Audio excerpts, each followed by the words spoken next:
hell? Yes.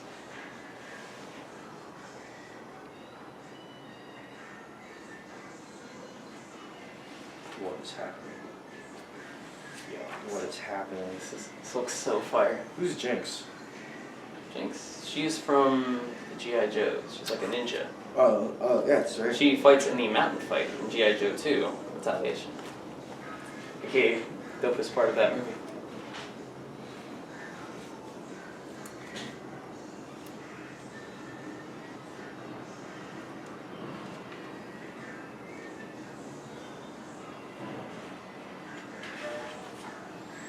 Rob, I think we're back. Oh my gosh, I'm on camera. You are. What's so up? much. I love it. This is I don't have a joke. It's the Sundown Rundown. That's what it is. That's what we're calling it. That's what we're going to continue to call it until someone else comes with an even worse suggestion that we latch onto. Even worse is if that name is worse. That name is gold. It is gold. Pure gold. Anyways, we're here, Southern California Comics, where we always do this show. Correct. But you might not know that. This might be your first time, and if it is, good on you.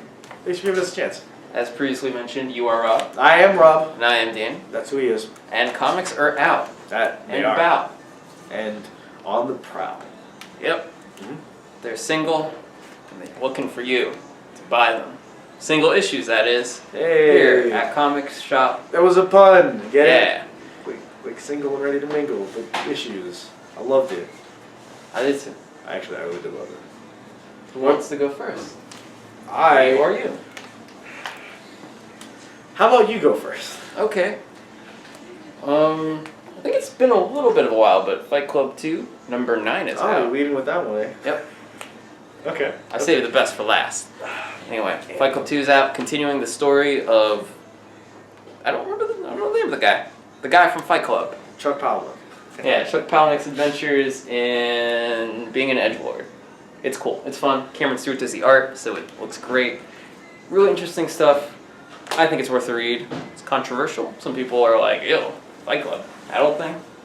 Others are like, yeah, Fight Club, that old thing. It is good though. I've been curious. Like I've heard like nothing about it except for Fight Club. I'm not gonna read it because Fight Club or hey Fight Club. It's interesting. Yeah. I think more cool stuff happens in issues of this Fight Club comic than a lot of like popular image creator-owned comics. That's a pretty neat statement. Yeah. Alright. It's a good read if you're into clubs that involve fighting. I am. Me too.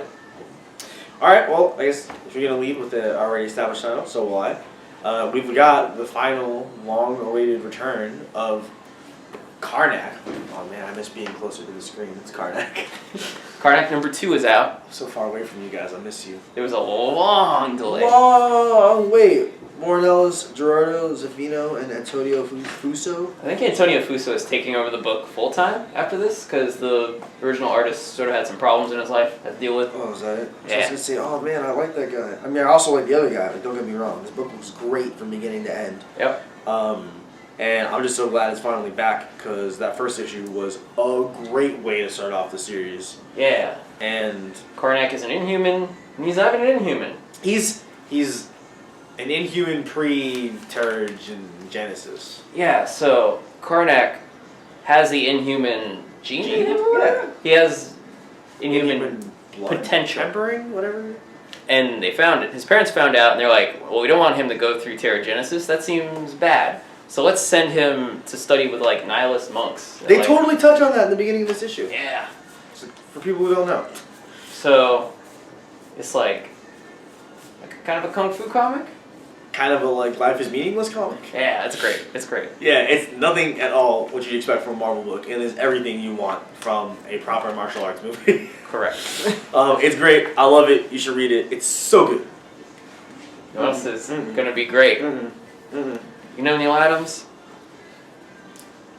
Guy who worked on like those Ra's al Ghul comics back in the day. That Batman Fire series, Batman Odyssey. He did that Fire series, Batman Odyssey. He did Green Lantern, Green Arrow. Which is great comics of yesteryear. Mr. T and the T-Force, never forget. He's back with a new series focused on Superman this time called Becoming of the Superman. All written and drawn by Neal Adams. Get your Neal Adams on. No, co-written by Tony Bedard, who is an editor turned writer, which should tell you everything about him. But yep, it is Neal Adams at his Neal Adamsest. Yep. Like all original Neal Adams art. I think some of the imagery is pretty dang cool, though. I think we're in agreement that the story is going to be complete nonsense. Yeah, You have your issues with modern day Neal Adams. Yes. I will agree with Danny's previous statement. Some of the imagery is very cool. You can't deny that there is a level of talent in this book. Like, some really good images here. Yeah, it's impressive That's a really nice page. it's impressive that a dude this far into his career isn't totally resting on his laurels, because he could just be doing covers. He kind of does just sort of play off of his old reputation, but he's still making original comics, so that's cool. It is Brand new Superman comic for you. cool. It's very cool. Yes, that's it. Good. You know, I hope that I too can be doing the comics biz well into my older age. It's the dream.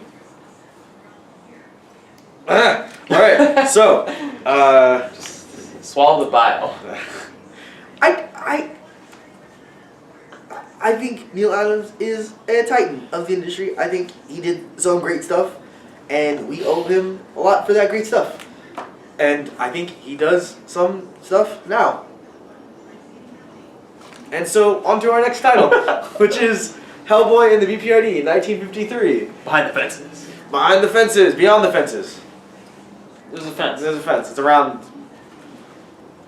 What's that? What beyond, above, about, aboard? Is this the one where he finds out what Wilson from Home Improvement looks like below the nose? You'll never know unless you check it out. But I really enjoyed. Is this the? Because they had Hellboy and the BPRD in 1953. They had like miniseries. The right? Witch Tree, which is over there. No, not that one. The one before that I one. think there was one before that too. There was like it was the one Malieve drew, and it was like that like little like 4 or 5 issue one, I don't remember what it was which called. I think started off this new wave of 1953 titles. And so far, I've been enjoying them because it's kind of cool to see like period piece stuff. This one has a cool creative team too. Yeah. Chris Robertson of iZombie making his Hellboy debut. Mm-hmm. Paulo Rivera, who did Spider-Man, Daredevil, one of them. He did some cool. I know. stuff. I associate like Spider-Man images with him, but I think you're right. He has done some cool Marvel in general. Yeah. And this cover is him, right? It's Paul Rivera, and it's really, really nice. Like, Very nice cover. yeah, it's very good imagery. I think it's exciting. If you like Hellboy, you're gonna like this. I mean, I kind of feel like that's what you can always say about Hellboy stuff. Is if you like Mike Mignola on Hellboy, you're gonna enjoy this. Mike Mignola is a very reliable dude, and like I don't mean that in the way that I would say like Mark Bagley is a reliable artist. I mean it in like the way where like you can rely on good stuff from Mike Mignola, good Hellboy-y stuff. Yeah, totally. I 100% agree. Another book that's been delayed. A lot of delays here. A lot of delays. Dark Knight 3, The Master Race, number 3. Miller, Azzarello, Kubert, Jansen, Anderson. The whole team is back for more Dark Knight action. You read 1 and 2, right? Yeah. What do you I like them a lot. Yeah. I don't have, pretensions about it, I don't think. It's sort of a throwback to Dark Knight 1, because I think Dark Knight 2 is utterly brilliant. It really is. It's not Dark Knight 1, but it's great. I'm not one of those guys because a lot of guys come through and they're like, "Oh, I can't even believe what's it called was awful." Strikes Again. Yeah, they're like, "I hate it," blah blah blah, and I'm just not a big Frank Miller guy. That's fair. So I think both of them are good. Mm-hmm. So I don't have a problem with them. I read the first one. I thought the same thing. I thought it was good, but it wasn't I wasn't raring up for the second shot. I haven't read it yet. But if Danny thinks it's good, maybe I'll check it out. Maybe we can all check It's it out. just a solid Batman comic so far. And that's really all I want. I like solid Batman. I like solid stories with characters that I like, and I like Batman. So Yep. You get the main story on big pages. You get the mini comic on smaller pages. This one featuring Green Lantern. Some John Romita Jr. breakdowns. Ooh. Frank Miller finishes the breakdowns in this one. Very cool. Yeah. This is something that I'm actually Yes, very I'm stoked. excited about. I literally don't care if there's any logic whatsoever that goes into the story. It's IDW's new title, Street Fighter X G.I. Joe, and I love that it's X G.I. Joe, cross G.I. Joe, not versus, to keep it in the true fighting game style. Yes. Your favorite Street Fighter characters, and whoa! Shocking conclusion. Shocking conclusion. G.I. Joe characters fighting each other with some shocking conclusions. And